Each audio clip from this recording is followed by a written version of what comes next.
அவர்தான் தெரியாம பண்ணிட்டேன்னு சொல்றாருல, சாரி சொல்லிட்டாருல, விடுறா மச்சான். நீ என்ன எப்படி பேசிட்டு இருக்க? டேய் கத்தாதடா. இவர் எனக்கு தெரிஞ்சவர் தான், நான் பேசி அனுப்பிச்சிடுறேன். என் வண்டி சாவியை வேற எடுத்து வச்சிருக்கான் அவன். வண்டி வேணா எடுத்துட்டு போக சொல்லுங்க. திமிர பத்தியாடா? திமிர பத்தியாடா? என்னடா பேசுவேன்? என்னடா பண்ற? பிரதர் ப்ளீஸ் ஓவரா பேசிட்டு ஒரு இருக்க. நிமிஷம் நான் பேசுறேன். அண்ணா அண்ணா, இவங்க ரெண்டு பேரும் எனக்கு தெரிஞ்சவங்க தானே, நான் பேசிக்கிறேன், நீங்க போங்கண்ணே. என்னையா அவனுங்க இப்படி இருங்க. இந்த நேரத்துல பெரிய கலவரமே பண்றாங்க. டேய் ஒரு நிமிஷம் வா. என்னடா எனக்கு முன்னாடி எகிரி போய் அடிப்பேன்னு பார்த்தா நீ டேய், என்னடா இப்படி இருக்க? ஒரு நிமிஷம் நான் சொல்றத கேளுடா. அவர் யார் தெரியுமா? காவேரியோட ஹஸ்பண்ட்ரா. இதுக்காகவே அவன் மேல வண்டி ஏத்துறா. ப்ளீஸ் டா.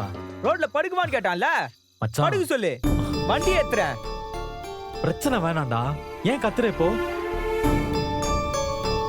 அதான் தெரியாம பண்ணிட்டேங்கிறாருல, தயவு செஞ்சு விடுறா. அது அவ்வளவு திமிரா சொல்லுமா அவன்? கத்தாதடா, விடுறா. கொஞ்சம் பொறுத்துக்கோடா, எனக்காக பொறுத்துக்கோடா. நான் ஏன்டா பொறுத்துக்கணும்? டேய் கத்தாதடா. சாவியை கொடு முதல்ல. குர்ரா.